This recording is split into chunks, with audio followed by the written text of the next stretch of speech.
आप सभी का स्वागत है एनडीटीवी राजस्थान पर और मैं हूं आपके साथ शुभेंदु सिंह। आपको बता दें कि राजस्थान को लेकर के एनडीटीवी के पोल ऑफ पोल्स के अंदर जो आंकड़े सामने आए हैं उसमें बीजेपी को ज्यादा सीटें मिलती हुई दिखाई दे रही हैं।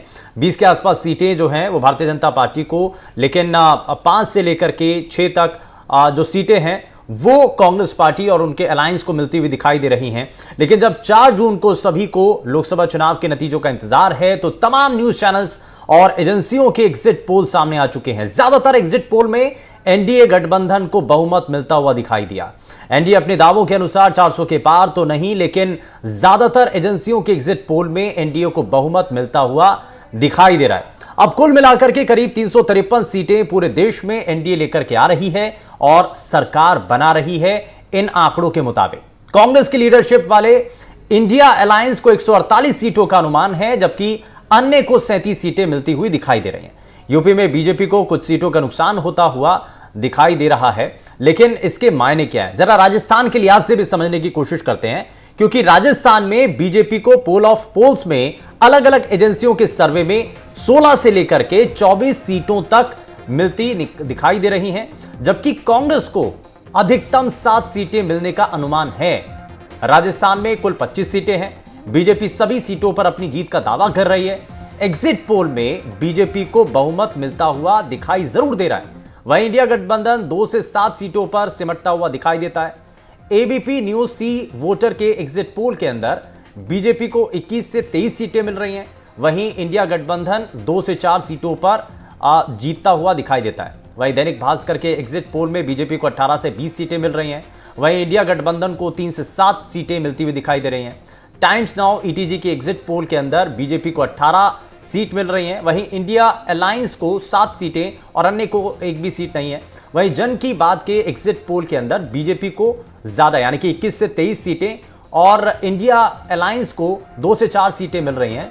वहीं इंडिया न्यूज के डायनेमिक्स के अनुसार बीजेपी को 20 सीटें मिल रही हैं, वहीं इंडिया को 4 सीटें मिल रही हैं, जबकि अन्य के पास 1 सीटें जाती हुई दिखाई दे रही है। वहीं टीवी 9 भारतवर्ष के अनुसार बीजेपी को 19, इंडिया अलायंस को 5 और अन्य को 1 सीट मिल रही है। तो राजस्थान के लिहाज से ये जो एग्जिट पोल हैं ये बड़े दिलचस्प हैं और इन आंकड़ों के जरिए जरा राजस्थान को लेकर के बात करना बड़ा जरूरी हो जाती है कि इसका इंपैक्ट क्या नजर आ रहा है, कौन से वो बड़े मुद्दे हैं, कहां पर कौन सी सीट हाथ से निकलती हुई बीजेपी के हाथ से निकलती हुई नजर आ रही है, या कौन सी सीट है जिसमें कांग्रेस पार्टी को या फिर उनके अलायंस को बढ़त मिलती हुई दिखाई दे रही है। आज हम उस पर बात कर रहे हैं और इसको समझने के लिए हमारे साथ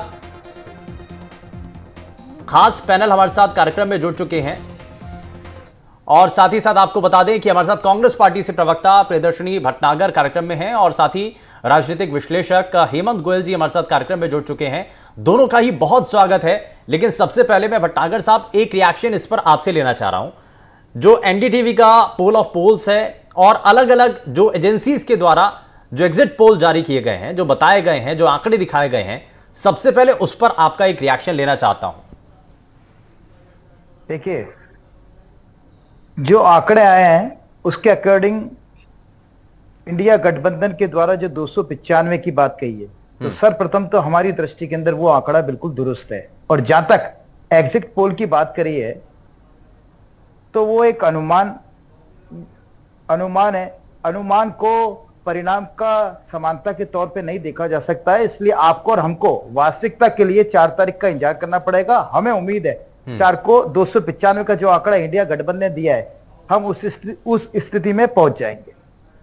तो आप कह रहे हैं कि थोड़ा सा, और ये वाकई में इसमें कोई गुरेज नहीं है, हो सकता है कि जो आंकड़े हैं उनमें बड़ा परिवर्तन हो, लेकिन क्या इतना बड़ा परिवर्तन हो सकता है कि जहां पर 150 के आसपास सीटें जब इंडिया अलायंस को दिखाई जा रही हैं वो अचानक से 300 के आसपास तक पहुंच जाए, यानी कि जो आंकड़ा आप बता रहे हैं 295 का, क्या वहां तक पहुंच सकती है? इसको भी जरा समझ लेते हैं। हेमंत जी को जरा जोड़ लेता हूं।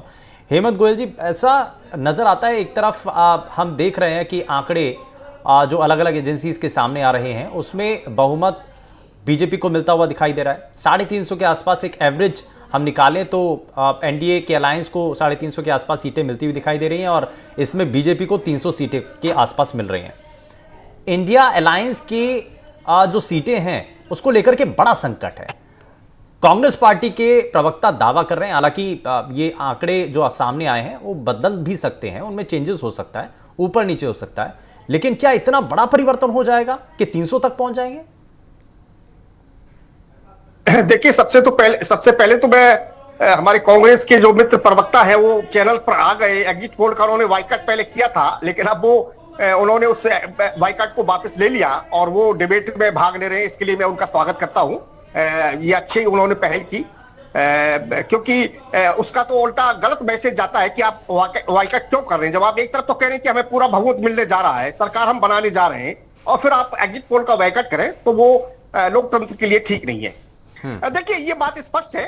करीब करीब सारे जो सर्वे आए हैं, जो एग्जिट पोल आए हैं, वो सभी स्पष्ट तौर पर बीजेपी को सरकार बनाते हुए दिखा रहे हैं।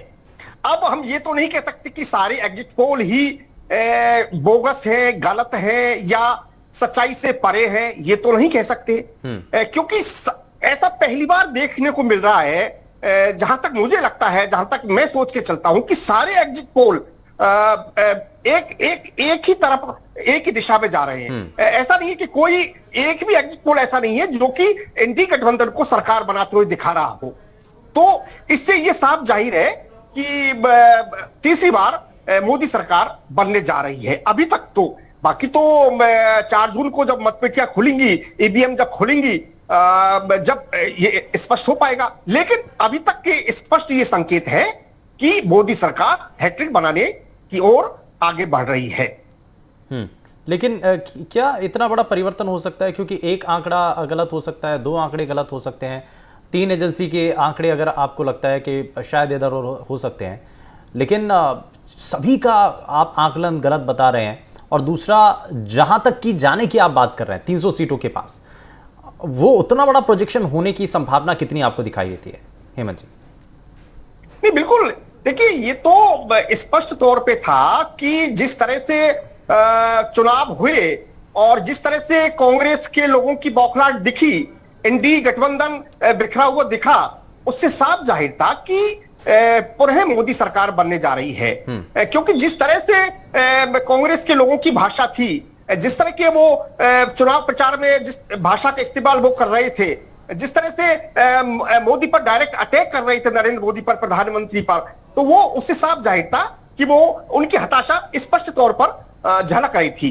और हम राजस्थान की बात कर ले, राजस्थान में निश्चित रूप से कुछ 1-2 सीटें ऐसी हैं जहां पर बहुत टाइट मुकाबला है, लेकिन फिर भी मैं ये कौन कौन सी सीट, जरा उस पर भी बात कर लेते हैं। आप सीट पर भी थोड़ा सा विश्लेषण कर लेते हैं। हेमंत जी, कौन सी सीट आपको लगता है जो 2 से 5 सीटें अगर इंडिया अलायंस को मिल रही है, तो कहां कहां पर वो पेच फंसता हुआ बीजेपी के लिए नजर आता है और कहां पर एज कांग्रेस को है? देखिए, एक तो मैं दौसा सीट को मान के चलता हूं कि दौसा सीट हो सकता है कांग्रेस यहां पर बढ़त बना ले, और अगर कांग्रेस दौसा सीट पर बढ़त बनाती है तो ये सचिन पायलट के लिए एक बहुत बड़ी विक्ट्री होगी। और सचिन पायलट का कद राजस्थान की राजनीति में नहीं बल्कि देश की राजनीति में बहुत बढ़ जाएगा। और चूंकि अशोक गहलोत की जो पुत्र है वैभव गहलोत, वो तो निश्चित रूप से पराजय की ओर बढ़ रहे हैं, क्योंकि कोई भी सर्वे, कोई भी एग्जिट पोल जालोर सिरोही पर वैभव गहलोत की जीत नहीं बता पा रहा है। तो ये तो स्पष्ट है। हालांकि अशोक गहलोत ने इतनी तमाम राजनीतिक गोटियां बैठाई, इतने सारे समीकरण बैठाए, ये सब जोड़ तोड़ किया, वो खुद पूरे परिवार समेत वहां पर प्रचार करने निकले, लेकिन वो मुझे लगता है कि पराजय की ओर आगे बढ़ रहे हैं।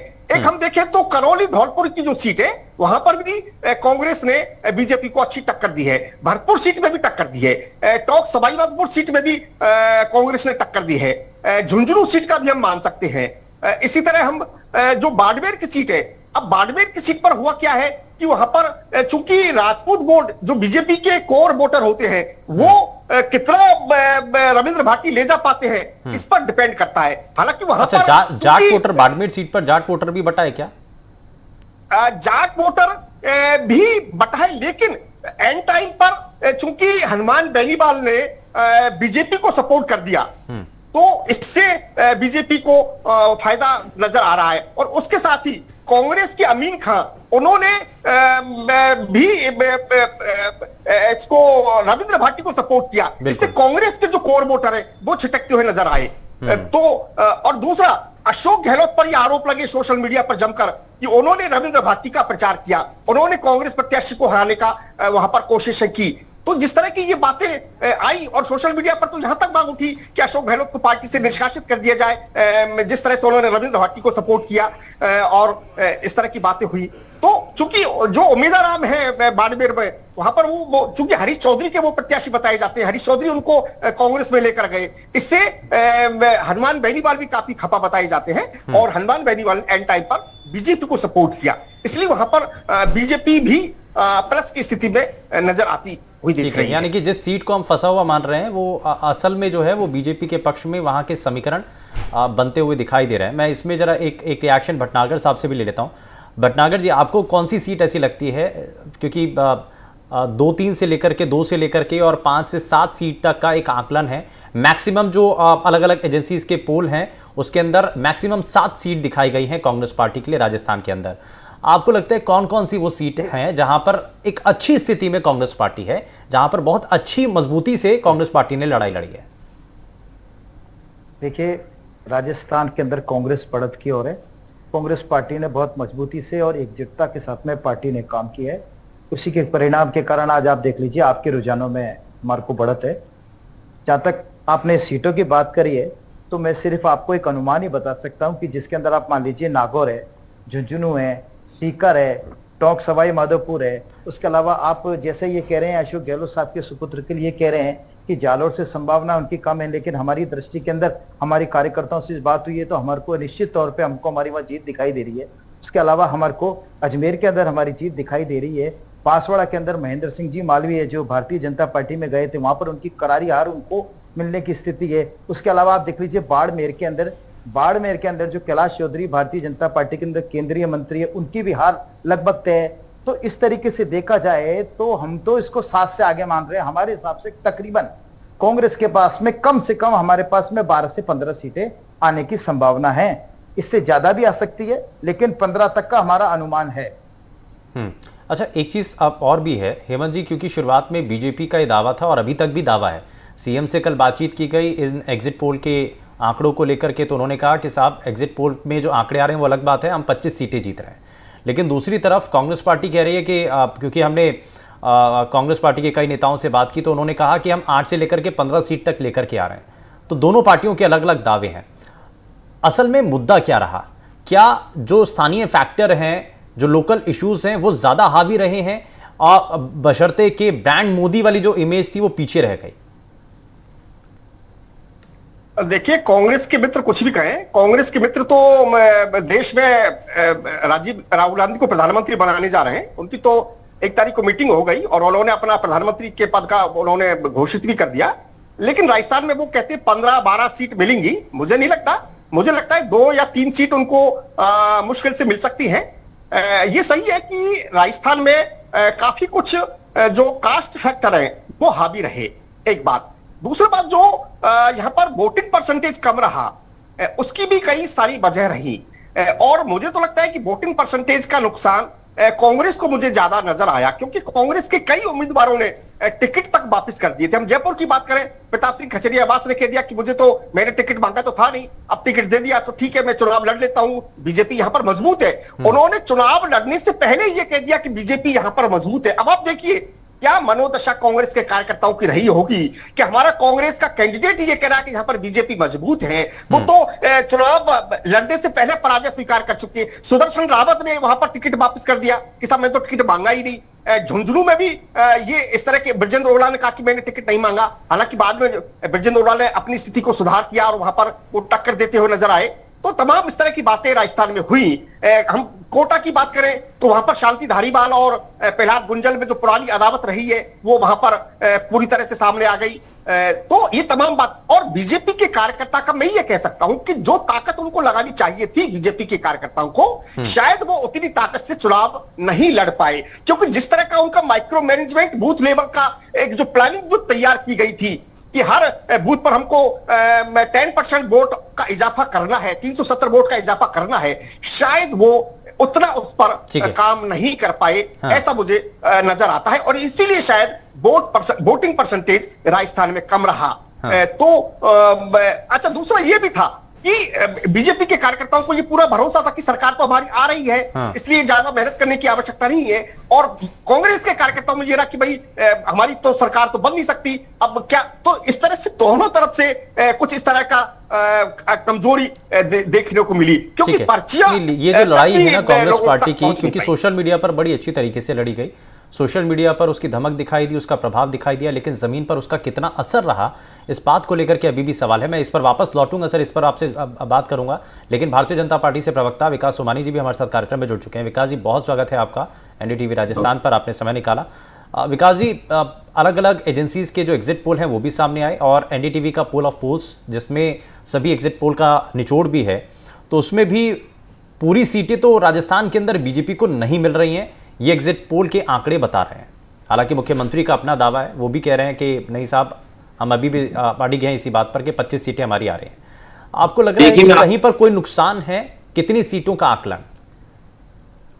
नुकसान देखिए, एग्जिट पोल जो कहता है, एग्जिट पोल का मतलब ये होता है कि वो कुछ ना कुछ तो दिखाए। अब कुछ जो है सर्वे की रिपोर्ट में 2 दिखा रहे हैं, कोई 7 सीट दिखा रहे हैं कांग्रेस की, इंडी गठबंधन की, या तो कांग्रेस पार्टी से जो चुनाव लड़े। लेकिन मैं आपसे एक बात कहना चाहूंगा कि यहाँ 25 की 25 सीटें भारतीय जनता पार्टी को मिलने वाली है।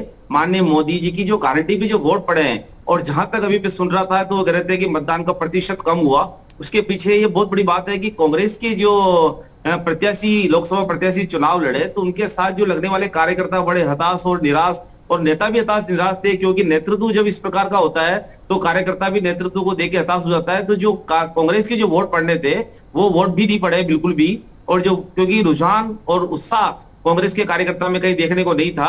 अब एग्जिट पोल जो बता रहे हैं कि 2 सीट, कोई 4 सीट, कोई 7 सीट, ये आप ये मान के चलें कि 2014 से लेके 2014 में जब लोकसभा चुनाव थे तब प्रधानमंत्री मोदी जी की 25 सीटें, और 2019 के बाद जो लगातार जो मत प्रतिशत बढ़ने की जो परंपरा चली आ रही है वो 2024 में और बढ़ेगी। और आप ये देखेंगे कि मतदान का सोमानी जी, जब राजस्थान के दोनों फेज में शुरुआत की, 2 फेज के अंदर जब वोटिंग हो गई थी, बढ़ेगा क्योंकि माननीय मोदी जी की गारंटी पर वोट। सोमानी जी, जब शुरुआत में राजस्थान के अंदर 2 फेज के अंदर वोटिंग हो गई थी, तो उसके बाद हमने डिबेट की, हमने चर्चा की, पैनल्स हमारे साथ जो जुड़े थे, हमने उनसे भी कहा कि साहब कुछ हद तक नुकसान होने की संभावना है, वोटिंग परसेंटेज जो कम हुआ उसका भी असर है, और जो बता रहे हैं हमारे साथ जो राजनीतिक विश्लेषक भी हैं हेमंत गोयल जी, वो भी कह रहे हैं कि कास्ट फैक्टर का बड़ा असर दिखाई दिया है, लोकल इश्यूज नज़र आए हैं। ब्रांड मोदी वाली जो वेव थी वो जो 14 और 19 में दिखाई दी, वो 24 आते आते थोड़ी सी हल्की पड़ी है, राजस्थान में उसका प्रभाव थोड़ा सा कम रहा है। क्या आपको नहीं लगता कि, और ये तो खुद पार्टी के चाणक्य है, अमित शाह साहब ने भी कहा कि हम यहाँ राजस्थान से कुछ लूज कर रहे हैं, इस बात को भी नहीं मानेंगे क्या? देखिए, माननीय अमित शाह जी ने जो कहा है, क्योंकि उन्होंने संगठन में पहले राष्ट्रीय अध्यक्ष रहते हुए बहुत धरातल पे बहुत अच्छी तरह से काम किया, और पार्टी को इतना बड़ा आगे पहुंचाने में अमित शाह जी का बहुत बड़ा योगदान है। और अगर उन्होंने कोई बात कही है तो निरंतर पार्टी के हित में लगातार कार्य करते रहते हैं, और पार्टी कैसे मजबूत हो इसको देखते रहते हैं। चुनाव एक अलग विषय है, चुनाव के अलावा भी लगातार पार्टी को मजबूत करने में, कार्यकर्ता को जोड़ने में और भारतीय जनता पार्टी की विचारधारा को बढ़ाने में निरंतर प्रयासरत रहते हैं।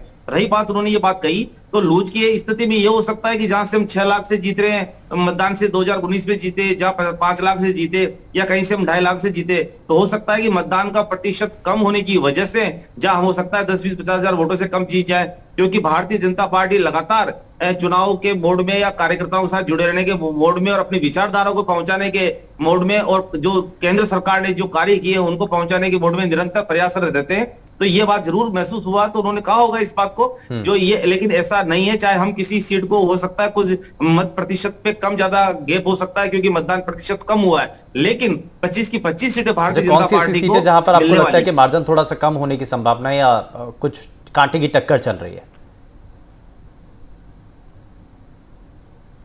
आवाज नहीं है, दोबारा बोले आप। मैं पूछ रहा हूं आपसे कि कहां पर आपको लग रहा है सर कि कहां पर कांटे की टक्कर है, या कहां पर सीट में मार्जिन थोड़ा सा कम हो सकता है अगर जीतते भी हैं आप? जहां हमारे राजनीतिक विश्लेषक अभी बता भी रहे थे, कुछ सीटों का जिक्र भी कर रहे थे वो, कि मैं ये बात जरूर है कि कई सीटों से कहीं कुछ गांव ऐसे भी थे, 1-2 कुछ गांव की जो सूचना आई थी कि वहां मतदान का विरोध भी किया, बहिष्कार भी किया, क्योंकि कांग्रेस की सरकार की 5 साल तो कई बार मूलभूत आवश्यकताएं बिजली पानी के संबंध में कुछ गांवों ने वोट नहीं दिया, तो मतदान का विरोध किया कि साहब हमारी ये नहीं बना, इस वजह से हम वोट नहीं देंगे मतदान का। लेकिन क्योंकि यहाँ क्या है कि भारतीय जनता पार्टी को, विचारधारा को, केंद्र सरकार को वोट मिले, तो मैं ये मानता हूं कि जो सीटें, जो ये राजनीतिक विश्लेषक जो आकलन कर रहे हैं कि वहां सीट पे हो सकता है कि मतदान का प्रतिशत कम होने की वजह से मतों का जो जीत का अंतर पूर्व में होता आया है, उससे एक दो सीट पे जरूर थोड़ा मत का अंतर कम हो सकता है, लेकिन 25 की 25 सीटें भारतीय जनता पार्टी को मिलेगी। आप ये 4 तारीख को आप देखेंगे और शाम को आपको लगेगा कि वास्तव में भारतीय जनता पार्टी, कौन सी सीट है? बाड़मेर सीट है, चुरू है,